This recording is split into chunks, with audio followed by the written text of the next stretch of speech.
Yes, ma'am. All right. And can you see my presentation? Yes, ma'am. Good. Okay. So let's begin today. Our class is on epidemiology of cancers. Okay. So cancers, as you know, is a name that strikes fear in the hearts of many people, and it's also known as the emperor of maladies. Okay. But we're going to look at what are the characteristics of cancers and what are the risk factors. So cancer can be it is defined as a group of diseases which are characterized by an abnormal growth of cells. So you have various different types of cancers, but they have some common features. And that is the first is that there is an abnormal growth of cells. Cancers have an ability to invade adjacent tissues and even distant organs. And there is eventual death of the affected patient if the tumor has progressed beyond the stage when it can be successfully removed. So these are some common characteristics of a group of cancers. Cancer can occur at any site or tissue in the body, and it can involve any cell. Okay, so there is no cell that is uh, not capable of developing cancer. But if you look at the categories of cancer, the major categories are carcinomas, which arise from epithelial cells lining internal surfaces of organs and skin.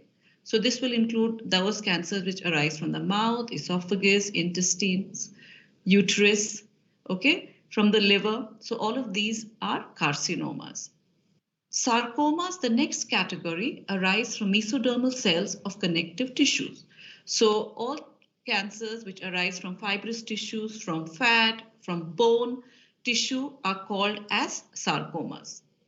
Then you have the next category, which is lymphomas, myeloma, and leukemias, which arise from cells of the bone marrow and the immune system. Now, whenever we look at cancer, some common terms which are used is the primary tumor and the secondary tumor. So the primary tumor refers to the cancer in the organ of origin. So whenever anyone presents with any signs or symptoms, what you try to see is which organ has been primarily affected. And then you scan the person to look for any distant spread. So the secondary tumor refers to spread to regional lymph nodes and distant organs. Okay. The initial stage is clinically evident as a lump or an ulcer when the cancer cells reach a critical size or mass. Okay, so always you want to see that in the primary organ, what is the size of the lump or the tumor? Because cancers are associated with various unhealthy lifestyles, it is presumed that most cancers are potentially preventable. Okay, and therefore cancers are considered as a public health problem because the incidence of cancers has increased dramatically in the last couple of decades. If you look at the global cancer incidence, now GloboCan, this data which I'm showing is taken from GloboCan 2018. Now GloboCan is a, a data, it collects data about cancers from across different parts of the world. Okay, so this is a register, a kind of a which we can a database, okay, that you can access for looking at numbers for cancer. So this is a figure here, the pie chart that shows you the global cancer incidence among both men as well as women.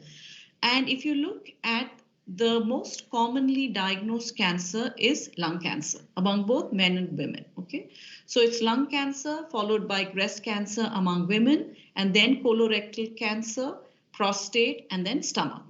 So these are the predominantly and most commonly, and all the other cancers are come after these cancers. So if you look at the 1, 2, 3, 4, 5, the top 5 cancers that are diagnosed are lung, breast, colorectal cancer, prostate, and stomach among both men as well as women. Now, if we stratify this and look at cancer incidence among men alone, if you look at all the new cases which occurred in 2018, so among men, the most commonly diagnosed cancer is lung, Okay, so this is global. And then prostate, followed by colorectal, then stomach and liver. Okay, so the top 5 cancers among men are lung, prostate, colorectal cancer, stomach, and liver. Now, when we look among women, again, this is global, looking at all cases reported in 2018, all new cases. Look at this. Among women, almost 1/4 of cancers is attributed to breast cancer. And then it is colorectal cancer, lung cancer, and then the the uterine cervix, okay, or what we call commonly as cervical cancer, okay, followed by thyroid.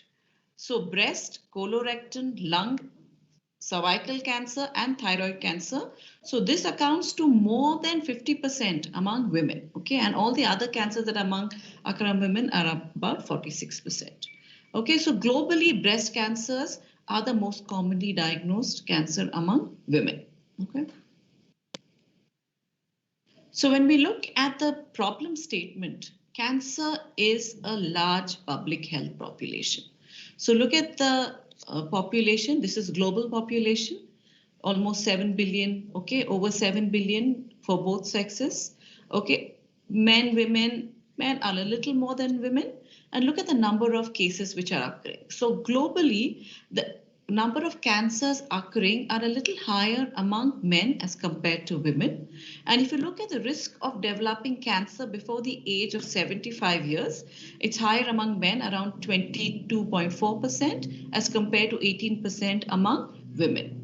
And among both the sexes, if you look combined, then it is around 20%, the risk of developing cancer before the age. So this is the lifetime risk that you're looking, okay? Now, if you look at the mortality, because what is dreaded about cancer is the mortality which is associated. As you can see, the age standardized mortality is higher among men as compared to women. Okay, this is the global data. So the risk of dying from cancer before the age of 75 is about 12 points, is around 13% among men and around 9% among the women. And we've already looked at what are the most common cancers. So you can see that the top cancer among men is lung and among women is breast. And among both the sexes, it is lung followed by the breast. So this is a graph that shows you the global cancer incidence as well as mortality. Okay, so we're looking at both. So for the same cancer, what is the incidence and mortality? And as you can see here, lung, while the incidence of lung may be lower than that of breast, the mortality which is associated is highest. So it is lung cancer that causes the large amount of deaths among both men as well as women. So lung cancer followed by breast cancer, then you can see colorectal, and then liver, stomach. Okay, so these are what the month, and then after that it comes to prostate. Okay, so in terms of mortality, it is lung cancer that causes the highest amount of mortality, and then followed by breast. Now let's look at Nepal's problem statement. Okay, so again, this is again data from GloboCan. Okay, because it requires they're collecting data from individual countries. If you look at the number of new cases again in 2018, okay, among both, so it is following the global trend in terms of lung. But then you look at the second place, okay, and normally in the global conditions it would be breast cancer, but in Nepal it is cervical cancer. Okay, so there is a change when it comes to our national data. So when you look at the number of new cases, it is first lung, then cervical cancer, followed by breast cancer, then gallbladder, and then stomach. So in Nepal, the pattern of cancer differs from that in the global, okay, especially if you look at the top 3-4 cancers. Again, when we look specifically among the genders, so when you look at gender specific incidence among males, it is you look almost okay 16.5% of cancer is attributed to lung cancer.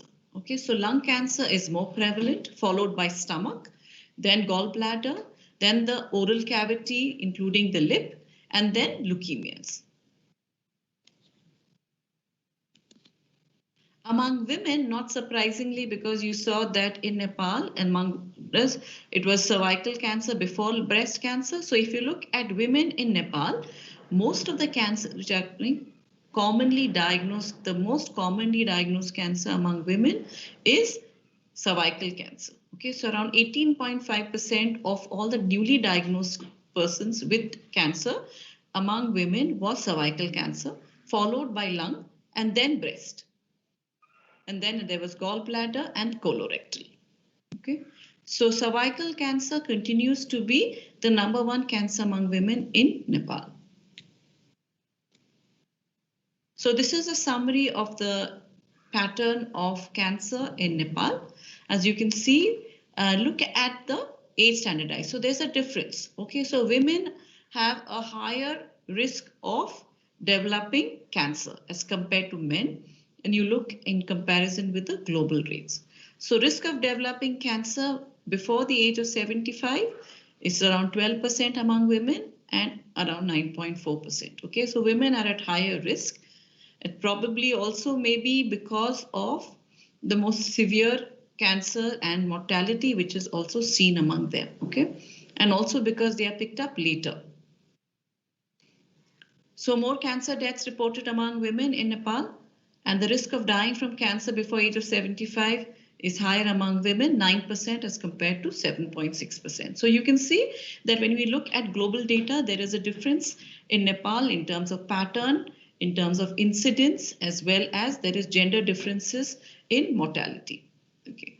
So in Nepal, the top 5 cancers, excluding non-melanoma skin cancer, okay, because skin cancer is one of a very common cancer.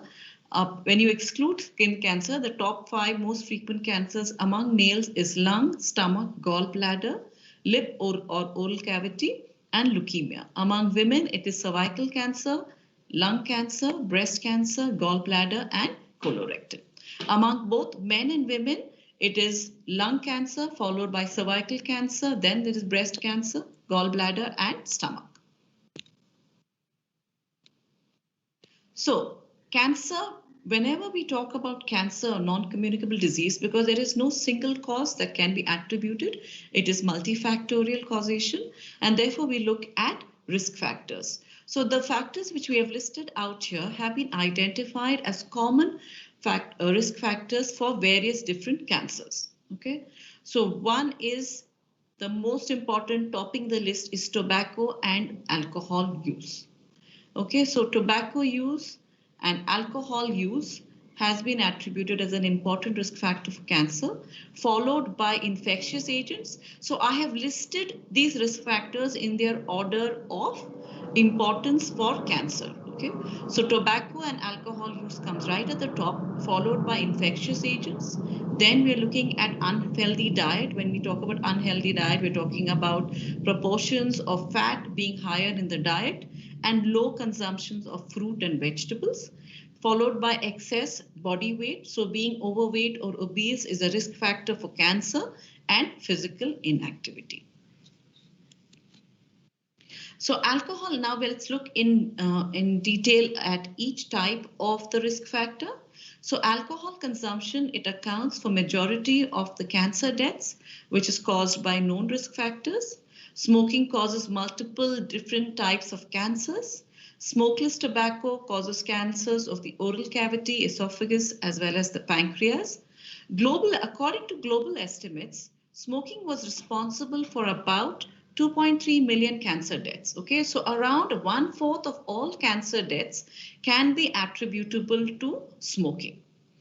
An additional 190,000 cancer deaths are attributed to smokeless tobacco as well as second-hand smoking.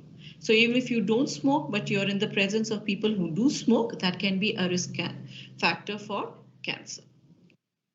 After alcohol and tobacco, infectious agents can cause a wide range of cancer types.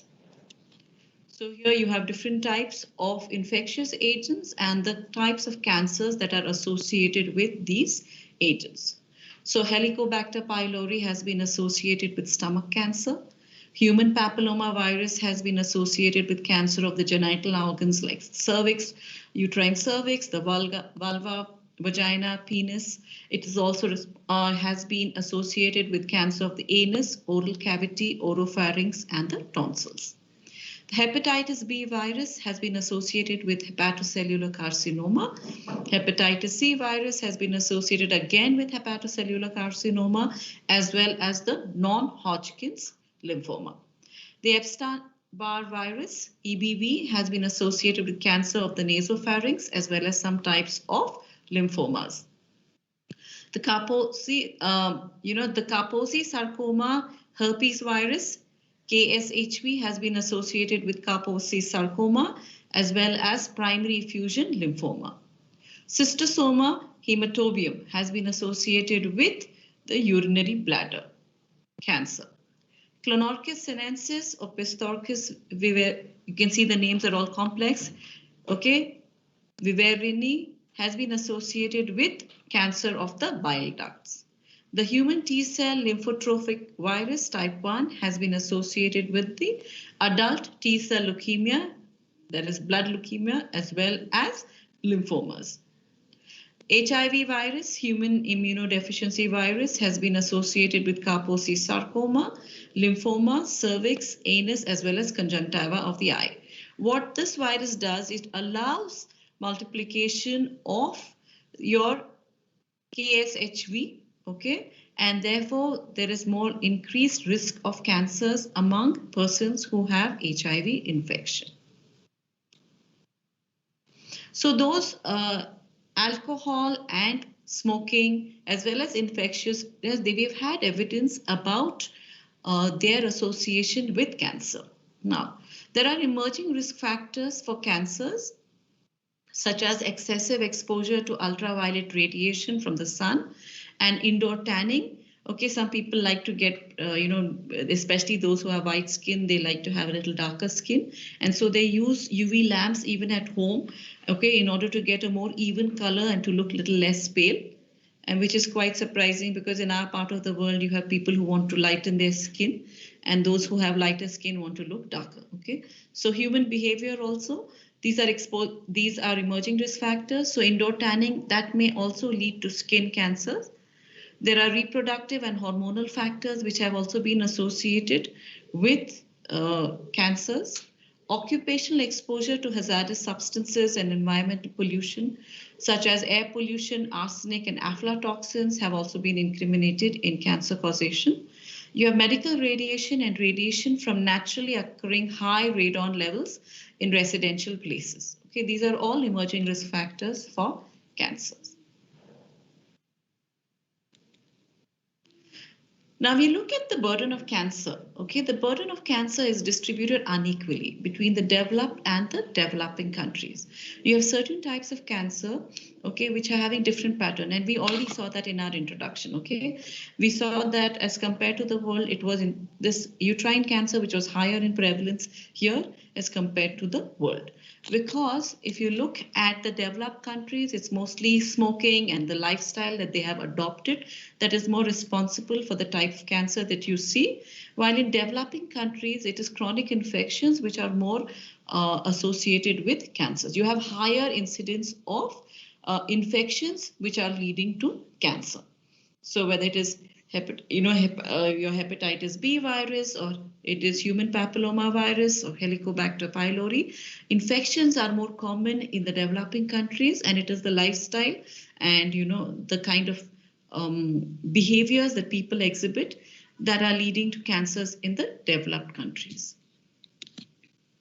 So cancer has a multifactorial etiology, as we've already seen, and environmental factors play a very important role. And these can influence, environmental factors can influence our diet, tobacco, alcohol intake. Environmental factors also are influencing our occupational environment, the amount of viruses and parasites that persons are exposed to. And lifestyle is an important factor that is influencing the causation of cancer. Now, genetic factors have been suspected for a long period of time, and we are finding tumor markers which are having a link with genetic factors.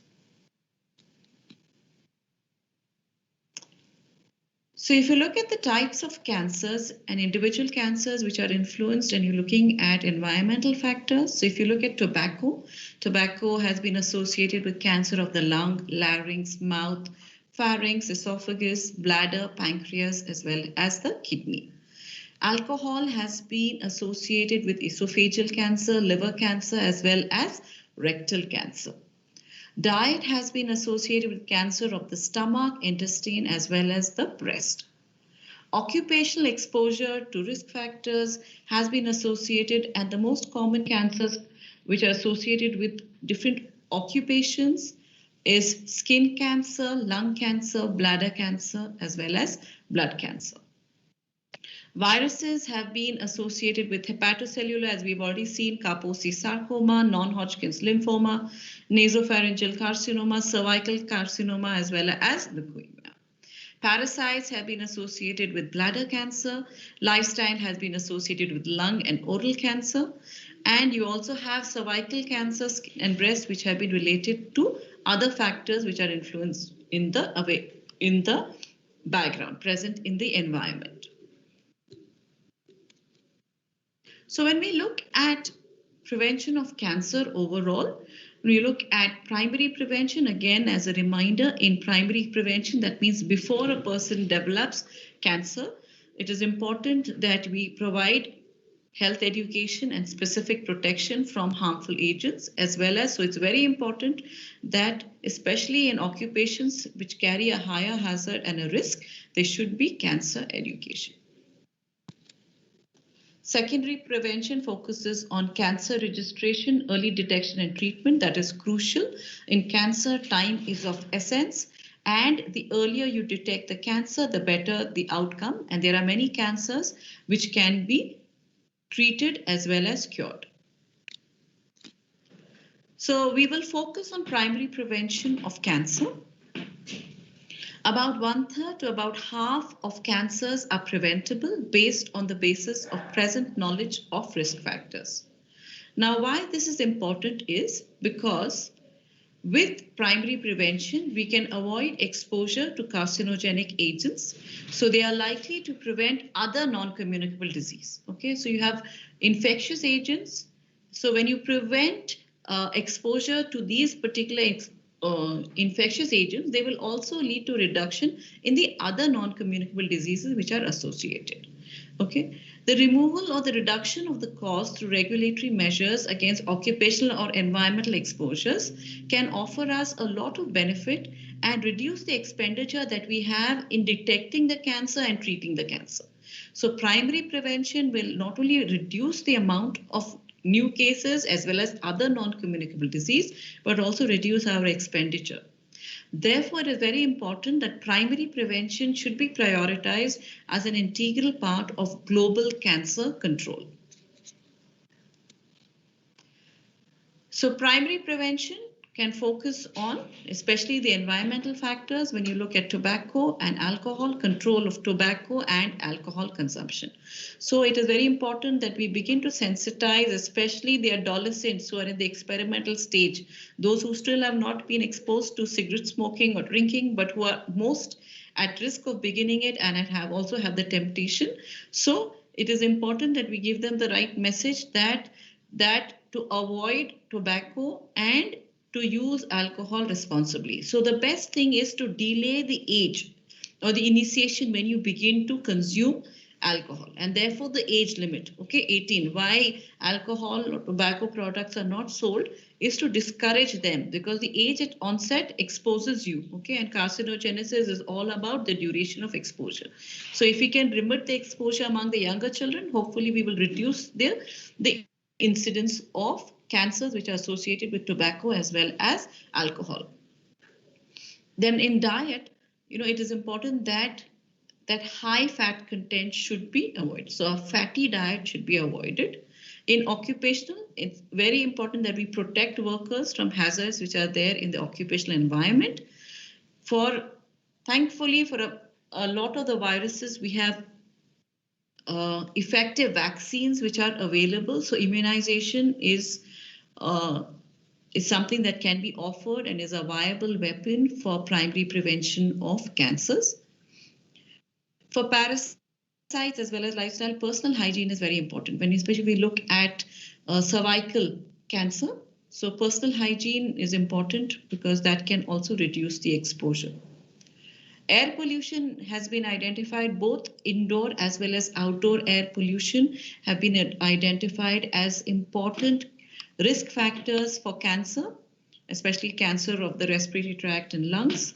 And so this is important that we should have pollution control measures, okay, and that will reduce the exposure to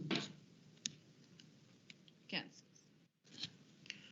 So this is, I'm just giving you an example from the European Court Against Cancer, and they have suggested 12 ways in which we can reduce our risk. Okay, so the way to reduce our risk to cancer is do not smoke or use any form of tobacco. So that's a very important message, okay?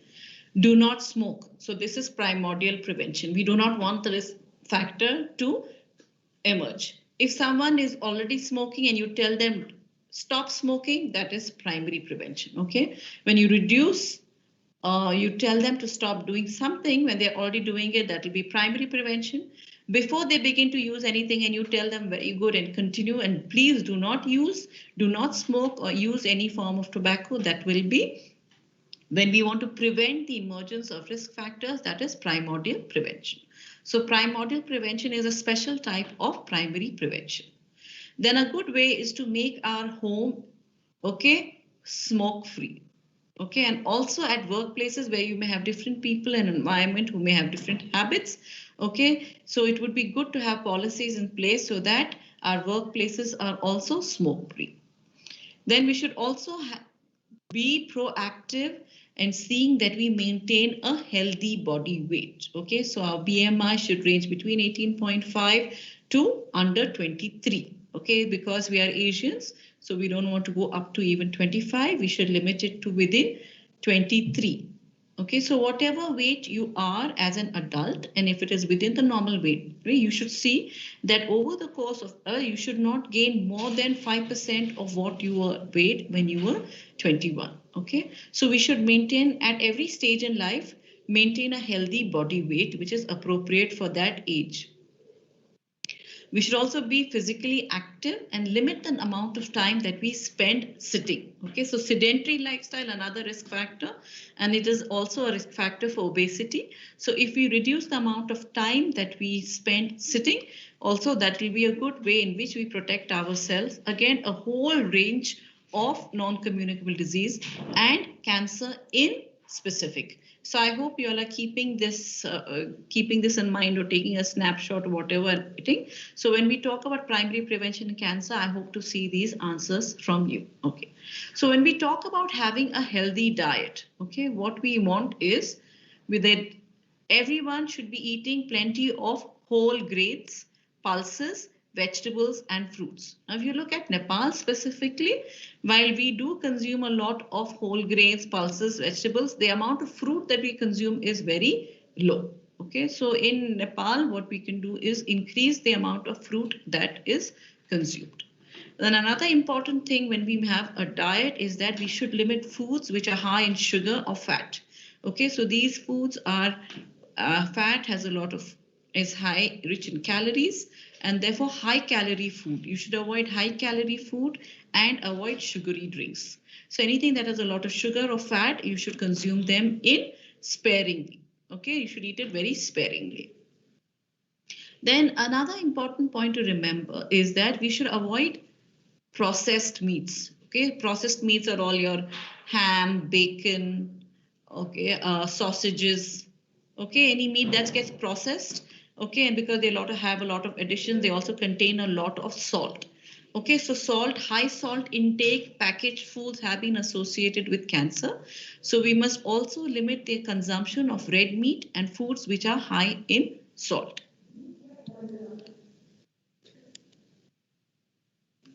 Limit alcohol consumption. So you please notice that unlike tobacco, we are not telling you not to drink. Okay, we say ask you to limit the alcohol consumption, but if you want to be very sure that you want to be safe, then not drinking is a better option for cancer prevention. Okay, so primordial prevention is good, but otherwise please limit consumption. Okay, so at this time I would like to ask you, what are the recommendation on alcohol intake? Let me see how many of you are listening to what I've been talking. So yeah. Can anyone tell me, when we tell you don't consume too much, what do you mean? What are the recommendations on alcohol consumption for adults, male or female?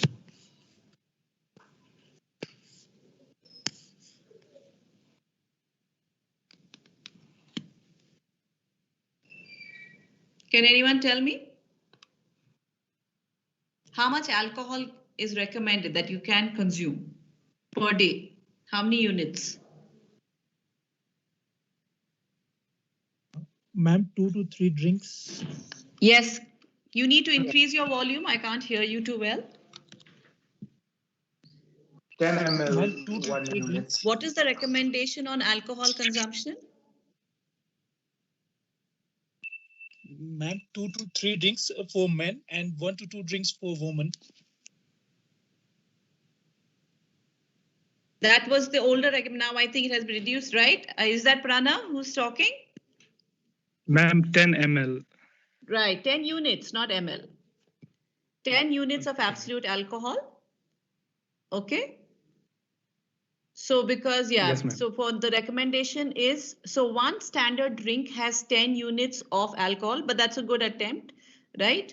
Okay, so 10 units of alcohol is one standard drink. So for men, not more than 2 per day, and for women, not more than 1 standard. Okay, so then you have to convert and look. So whether you're drinking wine, or you're drinking beer, or you're drinking something more hard, say like whiskey or rum, which contain higher level of alcohol, then you monitor that dosage accordingly. Okay, but that was good.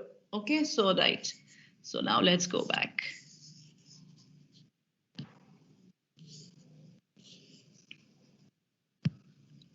So not drinking is good for cancer prevention. So if you focus only on cancer prevention, then cancer is a risk factor associated with a lot of cancers. So don't drink. But if you want to drink, limit your alcohol consumption. Okay, and especially among the youngsters, binging. Okay, you have to be careful. The other recommendation is avoid too much sun, especially the fair-skinned persons. Okay, dark skin does afford some amount of protection because of melanin. Okay, but avoid too much of sun and use sun protection when you go. Do not use sunbeds. These sunbeds are used for tanning. Okay, for people who want to darken their skin, and they spend long hours in under the, and that is not recommended, especially for the light skins.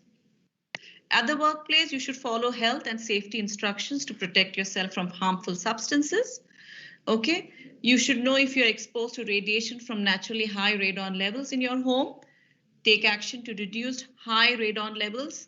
Okay, there are some certain areas which are known to have high radioactivity. Okay, so you can get dosimeters which are available, which can be installed at homes, but all of this requires equipment.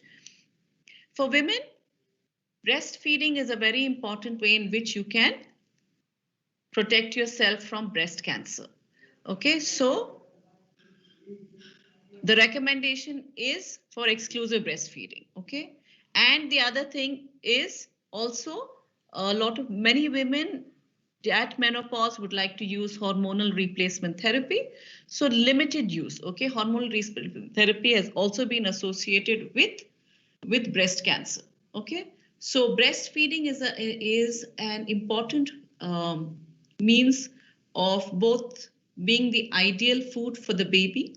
It has also benefits for the baby, the mother, as well as for the community as well. Okay, breast cancer will reduce, breastfeeding will reduce the amount of infections that a baby is exposed to, acute respiratory infections. It will also help the mother to lose weight and get back in shape after you gain 10 to 12 kgs after you had a baby. Okay, so breastfeeding is very important. Okay, so the age at which you have your babies also is important. Okay, so it's better that you complete your reproductive cycle within the recommended age. Okay. Then it's also important that all the vaccinations are followed. Okay, the hepatitis B virus vaccines. And now if you see, these are recommendations in Europe. So they also have vaccinations which are available for HPV. Okay, so human papilloma virus, and they offer it for both boys as well as girls. Okay. And they have standard screening programs. So in our part of the world, I had to put this because we do not have any code of cancer, okay, code against cancer. So I'm just showing you what are the ideal recommendations in a setting which in a high resource setting. We do not have all of these options, but individuals can opt for screening based on their knowledge.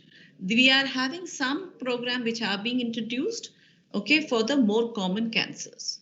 All right. So this is the European Code Against Cancer. Okay, and this was, I thought, a nice way in which you can understand in which what kinds of behaviors will help to protect us from cancer.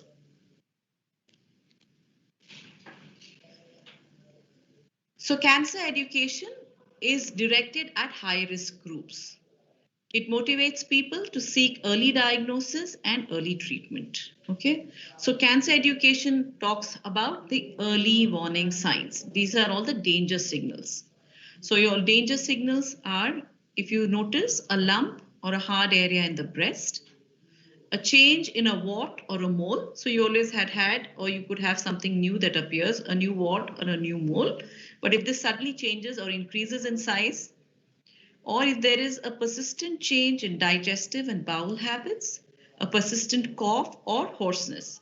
So there should be awareness that if there's a change, or if you notice something hard, or a hard area in the breast, a change in a wart or a mole, or if you find some change, suddenly you find that you're having diarrhea or constipation for a prolonged period of time, or a persistent cough, or if the voice becomes hoarse, you have to go and get yourself examined. That is the idea of cancer education, that this could be something that is more serious.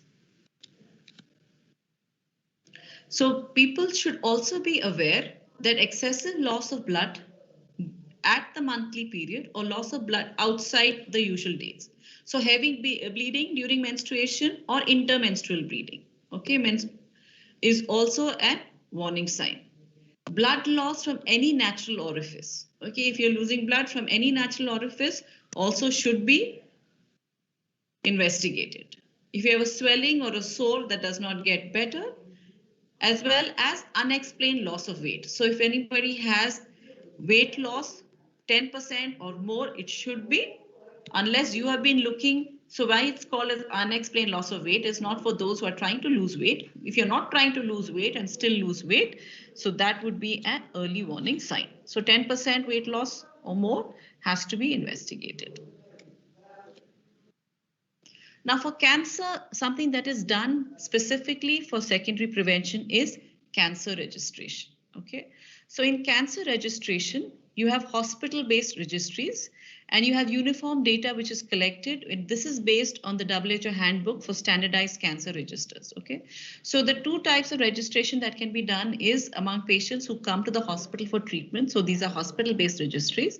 And then you have population-based registries. So wherever you have a screening program, they have population-based registries, and this is meant for early detection of cases. Now, in our part of the world, most often persons come very late, and there is higher mortality, and therefore, especially for breast cancer and cervical cancer, you have a lot of population-based registries.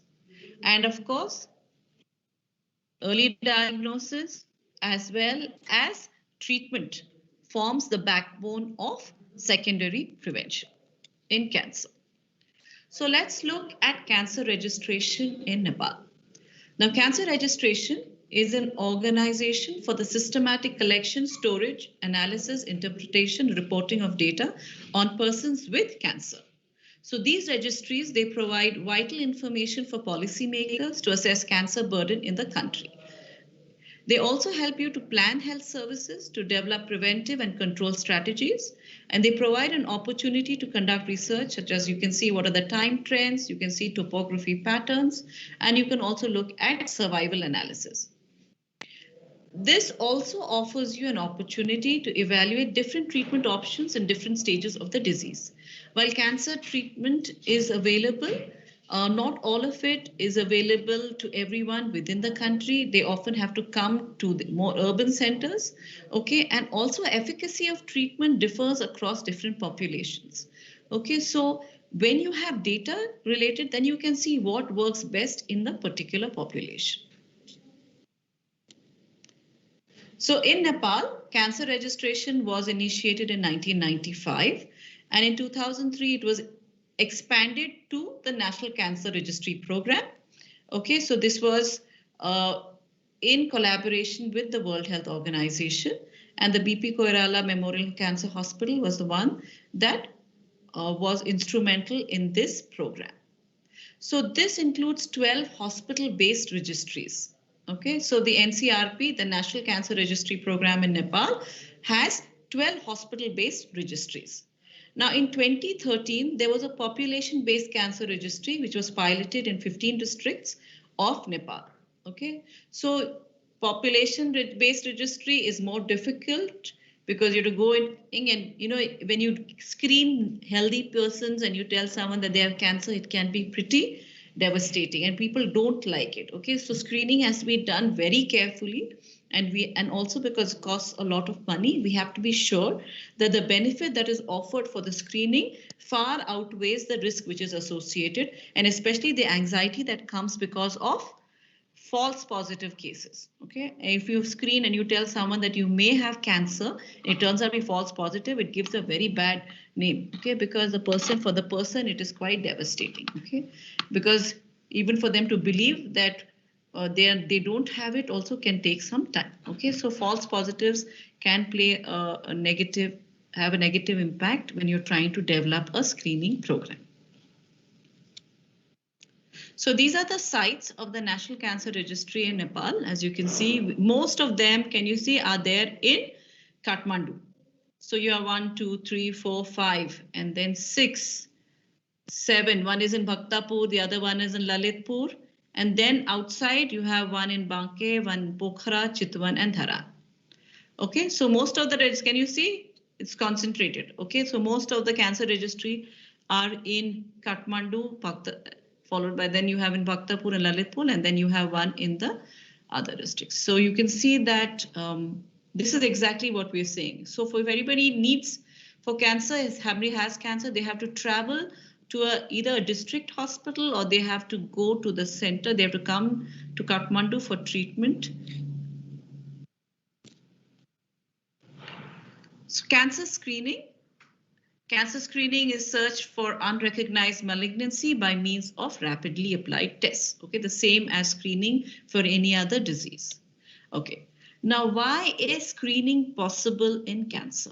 Because we have something very useful that occurs before malignant disease comes in. Usually malignant disease is preceded by a pre-malignant lesion. Okay, most cancers, they begin as localized lesions, and you have a high rate of cure at the early stage.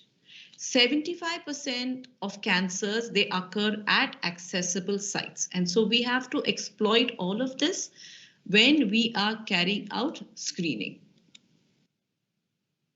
So you can offer mass screening, examination of one or more body sites, or you can have selective screening for persons who are at special risk of developing a particular cancer. Okay, so you can have screening only for women. You can have screening for cervical cancer among women. So that would be selective screening. Or you can offer mass screening where you can screen for lung as well as cervical cancer and breast cancer. Okay, so examination of one or more body sites would be called as mass screening. And offer it to not just the high risk people, but for more people, for the general population as well. So cancer diagnosis is the most specialized, and we have a dearth. We don't have many cancer specialists, but involves evaluation of patient's history, clinical examination. You need to review laboratory tests. Then you also need to have support of radiological data. Then you need to have, if it's a tumor or a lump, If you can do an FNAC, then you can do a fine needle aspiration cytology. So you need to do microscopic examination of the aspirate, or if there is a biopsy that has to be read, okay, the slice has to be taken properly, a block has to be kept. So it is a very expensive process, okay, and it can be very time consuming. Okay, so it includes a whole range of history, clinical examination, laboratory tests, examination of radiological data, microscopic examination, biopsy, and FNAC. Okay, but the final diagnosis also always has to be pathological. It is never based on clinical staging. The final diagnosis for cancer always is based on the histopathology and the biopsy.